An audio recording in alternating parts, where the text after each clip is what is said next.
Hurry up!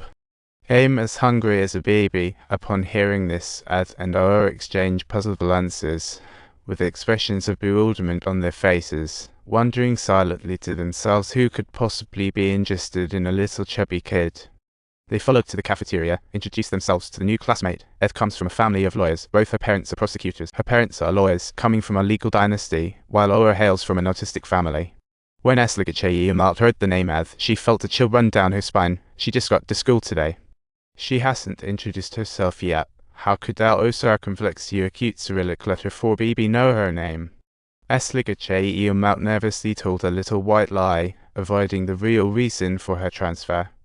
Outer circumflex acute Cyrillic letter 4BB asked curiously, "Do you want to get into Korean university?"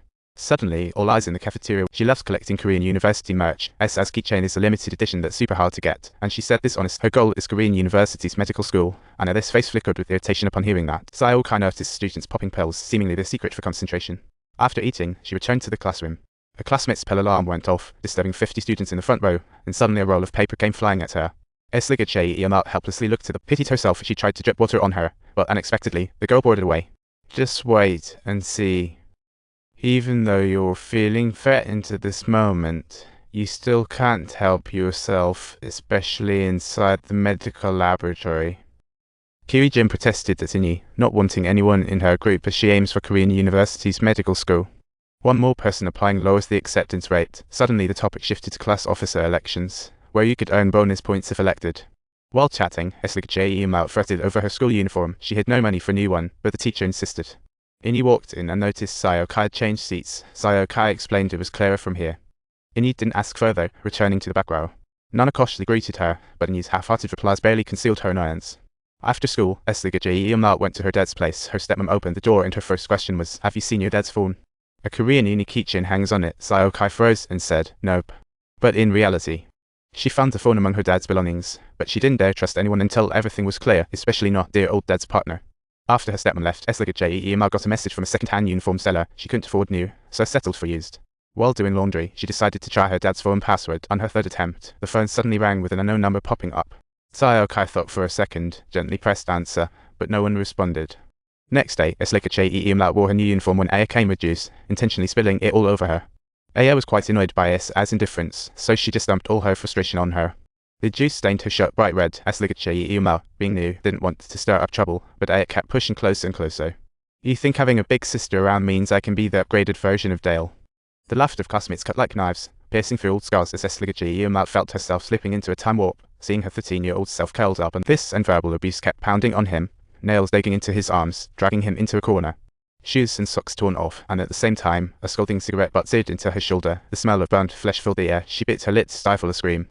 That cigarette butt scorched her youth. 21 smoke turning tiny people.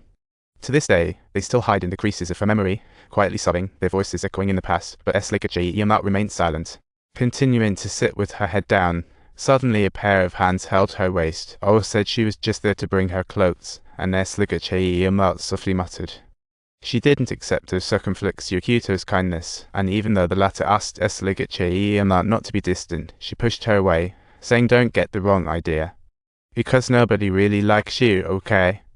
Alright, let's stop here. It's officially time for the second class now." The class director handed out a test for performance points. 20-minute limit. As Io felt confident.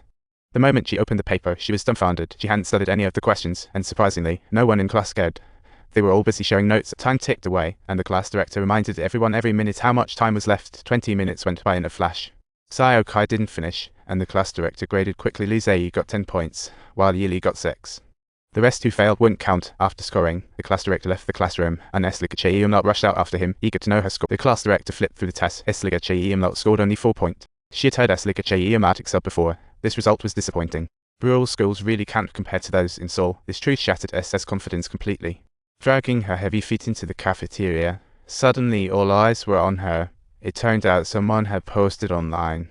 The post exposed S's purchase of a second-hand uniform, and it went viral on the school website, the likes pouring in like a tidal wave. In the comments, Esligacheyiamalt found someone selling test papers from a tutoring center. They were eerily similar to today's exam content, clearly a cheat. After school, Esligacheyiamalt arrived at the prestigious tutoring center. She was shocked to learn that just the entrance fee was 3.5 million won. Xiao Kai didn't have the money, so she sneaked into her classroom to snap the board as she left. At that moment, the mayor saw her, and she immediately bolted, diving into the elevator, with the mayor hot on her heels. The person was so circumflex you keep Cyrillic letter for BB, a tutor mayor's scream echoed in the distance. Xiao Kai shook her head, pleading in her eyes.